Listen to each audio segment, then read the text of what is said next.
ایران، کشوری که ما در اون زندگی میکنیم، به گواهی تاریخ درخشانش پادشاهان، سرداران و فرماندهان بزرگی رو پرورش داده که نه تنها تاریخ این مرزبون، بلکه میتونیم بگیم تاریخ جهان از شاهکارهای شگفت اونان آرایش پیدا کرده.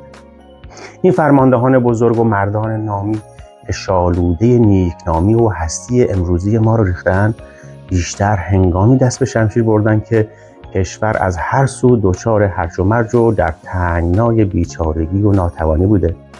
خوشبختانه شماره این ستارگان تابان در آسمان کشور و میهن گرامی ما به اندازه‌ایه که در تاریخ کمتر کشوری از کشورهای جهان میتونیم ببینیم. ایرانیان، هموطنان، فراموش نکنید ما فرزندان همان سربازانیم که به فرمان شاهنشاه و فرماندهی مانند خشایارشا پرچم پیروزی خودمون رو بر فراز دروازه‌های آتن، پایتخت یونان، برافراشتیم. ما فرزندان همان سربازانی هستیم که شاه و امپراتور شکار می‌کردند و آنها را در برابر شاهنشاه خود به خاک می‌افکندند. ما فرزندان همان سربازانی هستیم که بزرگترین امپراتوری‌های جهان از آنها بیمناک بودند و به آنها باج می‌دادند. ما فرزندان همان سربازانی هستیم که بر آسیای مرکزی و جنوبی و غربی و آفریقای شرقی و بخشی از اروپا فرمانروایی می‌کردند.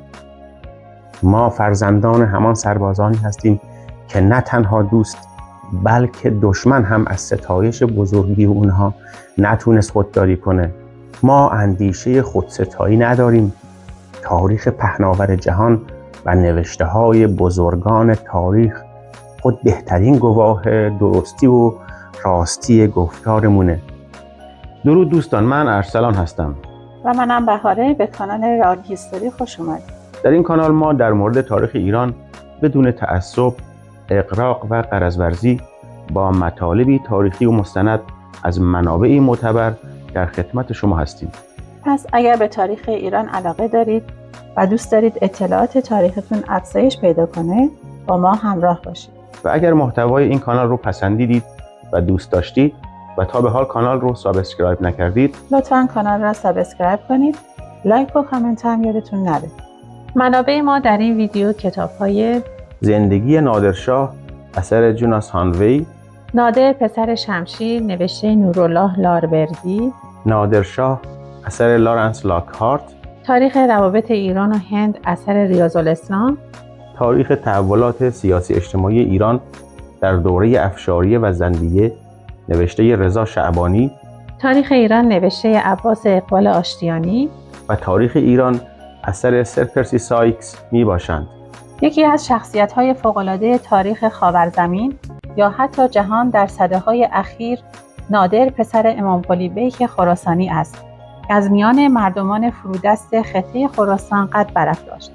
شناخت دقیق زندگانی شگفت‌انگیز، روحیه‌ها، حال‌ها و اندیشه‌هایش و ترسیم چهره نزدیک به حقیقت از او نیازمند پژوهش و مطالعه‌ای ژرف و همه‌جانبه است.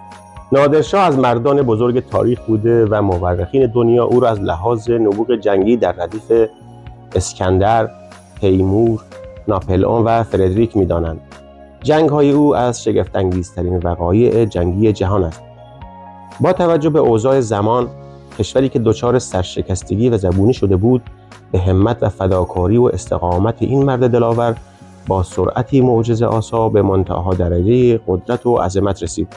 بدون شک نادر در تاریخ دلاوران دشمن شکار جهان چهره‌ای سخت نادر است. نادر مردی که خود را به درستی فرزند شمشیر خواند. نه تنها مورخان ایرانی بلکه استادان تاریخ کلیه کشورهای جهان در این قول همداستانند که مادر دهر تا کنون کمتر مرد بزرگی مانند نادر به وجود آورده است و از لحاظ نشان دادن قوای روحی خارق‌العاده و نبوغ فرماندهی و بنیانگذاری و معجزه‌ای که یک فرد میتونه برای میهنش انجام بده. کمتر از مردان بزرگ تاریخ را همدوش و همعرض نادر میتوان دونست. بسیارند محققان اروپایی و آسیایی که نادر را در شهامت و دلیری، در نبوغ جنگی، در استعداد کشورگشایی و در هوش خدادادی برتر از کلیه کشورگشایان دنیا من جمله اسکندر، ناپلئون و تیمور لنگ و بقیه کشورگشایان می‌دونند. نادر بیگمان در طول تاریخ پرفراز و نشیب ایران زمین یکی از مردانی است که وجودش برای حفظ استقلال کشور و نیز اعاده حیثیت و شرف و آبروی ملت ایران سخت ضرور و بهنگام و به منزله موهبت و نجات دهنده‌ای بوده است، در زمانی که ایران در شرف اضمحلال قطعی بوده است. نادر از دو لحاظ یکی از بزرگترین نوابغ جنگی جهان است. نخست اینکه در یک دوره استبداد و اشرافی خویشتن را از شبانی به مسند شهریاری ایران رسانید و دوم اینکه نه تنها ایران را از چنگال دشمنان نیرومند و بزرگی رهایی بخشید، بلکه آن را از پسترین درجه انحطاط نجات داد و به یکی از نیرومندترین و عظیمترین کشورهای آسیای آن روز بدل کرد. به نادر لقب ناپلئون شرق داده‌اند. اما نادر پیش از او زندگی می‌کرده و بیگمان بیشتر از او با توجه به امکانها و وضع آشفته کشورش و مردم مصیبت زده آن شاید این قیاس ستودنی نیست. این هر دو در طرح‌ریزی، دلاوری و جنگاوری سرآمد بوده‌اند. آیا بهتر نیست که ناپلئون را که از لحاظ زمانی هم سالها پس از نادر پدید آمد، نادر غرب نامید؟ نبرد کرنال در سال 1117 هجری شمسی برابر با 1739 میلادی در نزدیکی کارنال در هاریانا، 110 کیلومتری شمال دهلی بین سپاهیان نادرشاه و محمدشاه گورکانی رخ داد. نادر پس از فتح شرق افغانستان و تهاجم از طریق کابل و پیشاور، نیروهای خود را به سمت جنوب به سمت پایتخت گورکانیان هند هدایت کرد. در دهلی محمدشاه گورکانی نیروهای بسیار بزرگی را جمع‌آوری کرد و با آنها به سمت شمال کرنال حرکت کرد.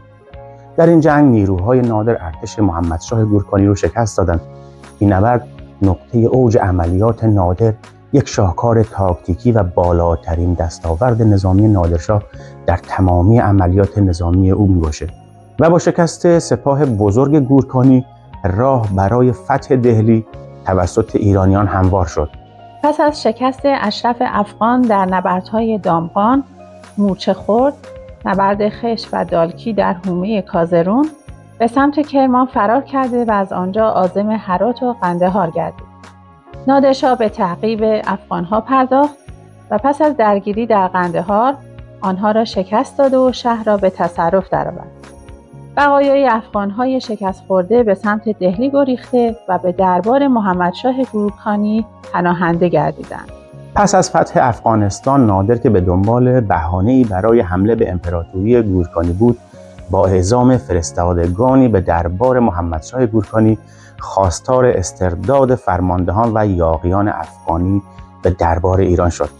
نادرشاه 3 بار به هند اخطار نمود که افسران افغان که شمار آنها تا 800 نفر برآورده شده بودند رو به ایران تحویل بده.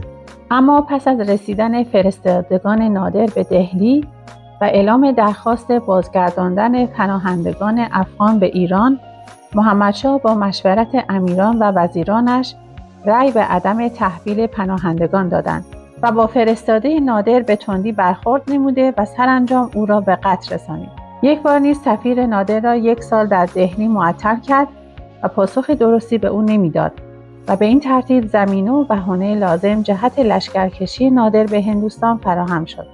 مشاوران محمدشاه گورکانی که هرگز تصور نمی‌کردند که سربازان سپاه ایران بتونن حتی افغانستان رو هم به صورت کامل فتح کنند و قصد حمله به دهلی رو کنند و از طرفی با وجود لشکریان پرشمار هندی و ذخایر مالی فراوان اطمینان داشتند که نادر هرگز به فکر حمله به هند نخواهد افتاد. اما با وجود همه این گمانه‌زنی‌ها و پیشبینی‌ها، نادر با حدود 100,000 سرباز ورزیده به هند حمله ور شد و پس از چند نبرد خونین دهلی را اشغال کرد. لازم است ذکر شود که برخی مورخان معتقدند که نادر با 2 تن از نجبای هندی به نامهای سعادت خان و نظام الملک آصف جا، یکی از وزرای کلیدی گورکانی که در آن زمان در مزان اتهام به خیانت قرار داشت، در ارتباط بود و این احتمال وجود دارد که یورش نادر به امپراتوری گورکانی به تحریک این 2 نفر صورت گرفته باشد. برخی نیز معتقدند که هیچ تبانی بین نادر و نجبای هندی نبوده است. اینکه آیا امپراتوری گورکانی میتونست از راه دیپلماتیک این ماجرا رو حل کنه همچنان موضوع بحث بین مورخینه. توانایی حکومت گورکانی برای یافتن و زندانی کردن فراریان افغانی در مناطق مرزی و همینطور تعداد واقعی فراریان نیز نامشخصه. این احتمال وجود داره که تعداد آنها بسیار اندک بوده باشه. قصد نادرشاه برای حمله به هند گورکانی صرف نظر از اینکه مقامات گورکانی به درخواست او برای جستجو و تحویل فراریان رضایت داده بودند و خیر ادامه می‌یافت. به احتمال زیاد نادرشاه تقاضای استرداد فراریان را دستاویزی برای حمله و غارت هند قرار داده بود. به هر حال نیروهای ایران به سمت شرق به راه افتادند. نادرشاه پیش از ورود به پنجاب شهرهای پیشاور، کابل و غزنی را تصرف و ضمیمه امپراتوری خود کرد. کابل که کلید تنگه خیبر و یگانه دروازه کشور پهناور هندوستان است، با آنکه مقاومت بسیار سختی نمود، آخرالامر به تصرف ایرانیان درآمد.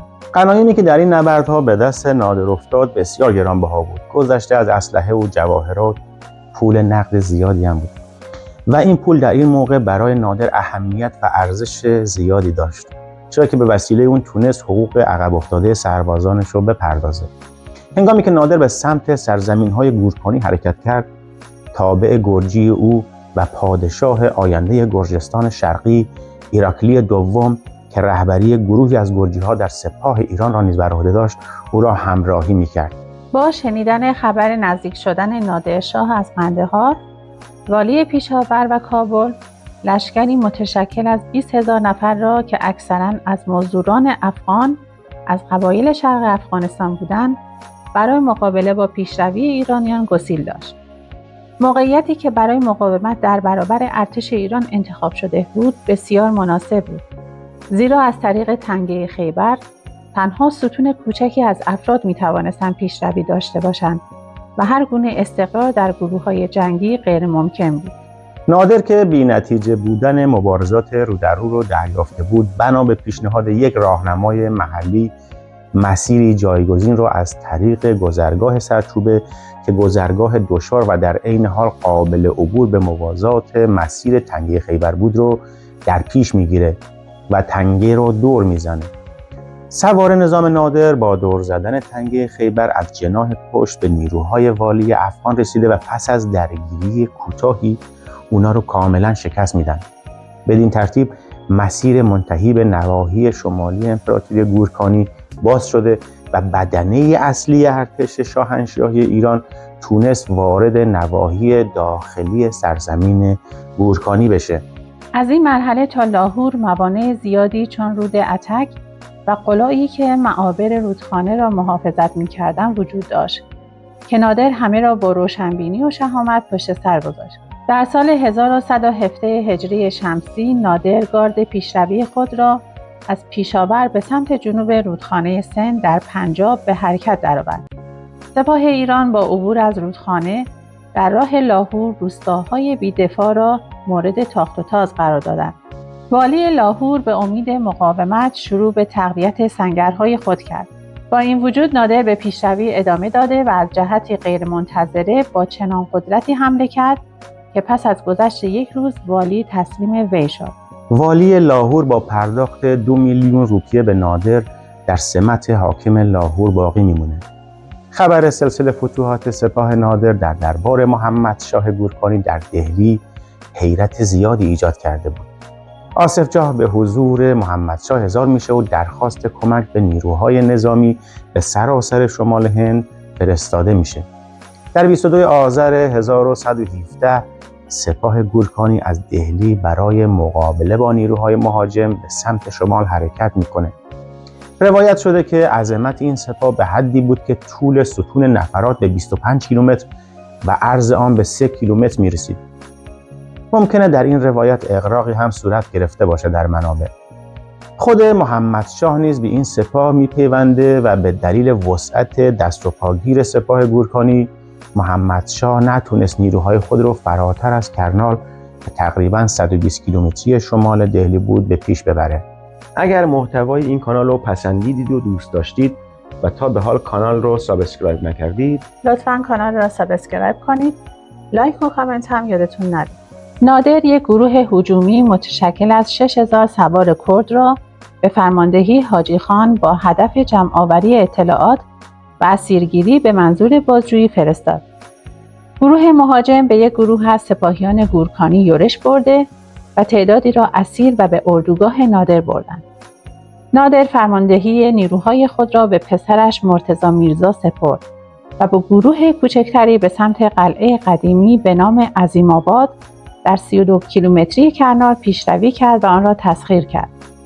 در آن قلعه نادر با گروه سواران کرد ملاقات کرده و از جغرافیای اطراف کرنال و قدرت سپاه گورکانی مطلع شد. او تصمیم گرفت بی سر و صدا نیروهای خود را در شرق اردوگاه گورکانی قرار دهد و محمدشاه را در مکانی که انتخاب می‌کند به نبرد بکشاند. نادر با وجود کمی سپاهیانش به کمک نیروهای بلوچ به فرماندهی میربولان ریگی در مقابل لشکریان فیلسوار هندی تونست تا با به کارگیری تکنیک‌ها و تاکتیک‌های نوین جنگی لشکر بزرگ هندوستان را در هم بکوبه. در نبرد کرنال نادرشاه توپخانه را در جلوی سپاه قرار میده و تعداد زیادی شتر که بر پشت آنان مقدار زیادی هیزم و ظروفی مملو از روغن و مواد سوختنی مشتعل بوده قرار میده و در زمانی مشخص مواد سوختنی آتش زده میشن و وقتی کوهان شترها داغ میشه و در حال سوختن بوده با شلیک توپها شترها رم کرده و با پیشروی به جلو فیلهای ارتش هند را وحشت زده میکنن. فیلهای رمیده هم عقب نشینی میکنن و بسیاری از سپاهیان هندی رو زیر دست و پای خودشون له میکنن. ارتش هند علاوه بر از دست دادن مقدار زیادی از قدرت نظامی با هجوم فیلها پراکنده میشه. سواران سنگین اسلحه ارتش نادر هم در این فرصت حمله کرده و ارتش هندوستان را در هم کوبیدند.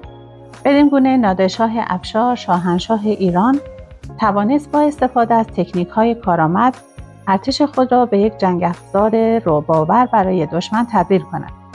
ایرانیان در نبرد کرنال هندی‌ها را شکست داده و سپاه محمدشاه به محاصره افتاد و قحطی آذوقه و علوفه برای چهارپایان و ترس از حمله مجدد قزلباش‌ها آنها را از پای درآورده بود. مذاکرات صلح انجام شد و محمدشاه به خدمت نادر رسید و به ناچار امان خواست و با گرفتن اطمینان بر دوام پادشاهی و بقای خود قوای ایران را به دهلی دعوت کرد. بدین ترتیب ایرانیان دهلی را تصرف کردند و وارد دهلی شدند و در آنجا خطبه به نام نادرشاه خوانده شد و در زرابخانه دهلی به نامش سکه زده شد. مورخین روایت کردند که در این جنگ بیش از 30,000 نفر کشته میشن. سپس 800 نفر از افغانان فراری را در بازار دهلی به دار آویختند. در این نبرد غنایم زیادی نصیب نادر شد. نادر سریر پادشاهی هند که برای شاه جهان ساخته بودند و معروف به تخت طاووس بود و به همراه جواهرات کوه نور، دریای نور و جواهراتی را که بعداً در ساخت کره جواهرنشان به کار برده شده بود رو به ایران آورد. ولی تاج شاهی را بر سر محمدشاه باقی گذاشت و او را از سلطنت خلع نکرد. غنیمت جنگی که نادرشاه به واسطه این پیروزی و در این نبرد به دست آورد آنچنان بود که پس از بازگشت به ایران تا مدت 3 سال دریافت مالیات رو ملغا اعلام کرد. تخت طاووس در اصل نام تخت سلطنتی مرصعی بود که نادرشاه از هندوستان به عنوان غنیمت جنگی با خود به ایران آورد. این تخت به دلیل وجود طرح 2 طاووس پرگشوده که در پشت آن قرار داشت به این نام شهرت یافته بود. پرهای زیبای این طاووس با جواهراتی نظیر یاقوت، زمرد، مروارید، یاقوت کبود و سنگ‌های گرانبهای دیگری تزیین شده بودند که در قرن 17 میلادی برای شاه جهان پادشاه گورکانی هند ساخته شد. لکهارت می‌نویسد 2 کرور جواهر در ترسی تخت طاووس به کار رفته بود. سازنده این تخت نفیس و زیبا محمد سعید لاهیجانی بود که معروف به سعیدای گیلانی، خوشنویس و هنرمند ایرانی بود. دریای نور یک الماس صورتی رنگ و یکی از بزرگترین الماس‌های شناخته شده جهان و بزرگترین الماس صورتی جهان با وزن 182 قیرات معادل حدودی 36.5 گرم است. کوه نور هم با وزن حدودی 105.5 قیرات معادل با 21 گرم یکی از بزرگترین الماس‌های تراش خورده جهان. این الماس جفت الماس پرآوازه دریای نور که هر دو از کهن‌ترین جواهرات شناخته شده در جهان هستند. گذشته از این غنایم نادرشاه 60,000 جلد از کتاب‌های خطی گرانبها که برخی از آنها را خودش از کتابخانه پادشاهی هند جدا کرده بود به ایران آورد و نیز 200 اراده توپ‌های سنگین و 1000 زنجیر فیل، 17,000 اسب، 10,000 شتر از هند به ایران آورد. محمدشاه 1000 سوار از بهترین سواران گارد شاهی خود را با اسب و اسلحه جنگی همراه نادرشاه کرد و این سواران همیشه با موکب همایونی همراه بودند. همچنین 100 تن از خواجه سرایان، 130 نویسنده، 200 آهنگر، 300 بنا، 100 سنگتراش و 220 درودگر به قندهار فرستاده و نقشه شهر شاه جهان آباد را برداشتند تا در ایران شهری مانند آن برای پایتخت بسازند. ولی بسیاری از این هنرمندان در راه لاهور فرار می‌کنند. نادرشاه به واسطه این لشکرکشی چند ماهه خود چنان ضربتی زد که در تمام جهان انعکاس یافت. تا آن زمان هرچند او فتوحات زیادی کرده بود ولی فقط توانسته بود ایالات از دست رفته شاهنشاهی ایران رو پس بگیره. اما در این لشکرکشی مساعد و میمون خواسته بود دولت و ثروت افسانه‌ای هند رو به دست بیاره و برای خودش شهرت و معروفیتی ابدی کسب کنه. بعداً نادر از خود دوراندیشی سیاستمدارانه‌ای نشان داده و محمدشاه را مجدداً بر تخت جای داد. در نتیجه شکست قاطع امپراتوری گورکانیان هند در کارنال، سلسله گورکانیان هند که در حال انحطاط بود به حدی تضعیف شد که انقراض آن را تسریع کرد. این امکان نیز وجود دارد که بدون تأثیرات مخرب حمله نادر به هند، تسلط استعماری انگلیس بر شبه قاره هند به شکل دیگری صورت گرفته و یا شاید اصلا صورت نمی‌گرفت. سپاس از همراهیتون که تا پایان ویدیو با ما همراه بودید. اگر محتوای کانال براتون مفید بود و پسندیدید، لطفاً کانال را سابسکرایب کنید. لطفاً ویدیو رو لایک کنید و نظرتون رو هم در کامنت ها برامون بنویسید تا از نقاط قوت و ضعف کارمون آگاه بشیم. حمایت شما انگیزه ما رو چند برابر میکنه تا ویدیوهای بهتری را از نظر کیفی و کمی براتون آماده کنیم و به اشتراک بذاریم. بهروزگار و شادکام باشید. تا ویدیوی بعدی.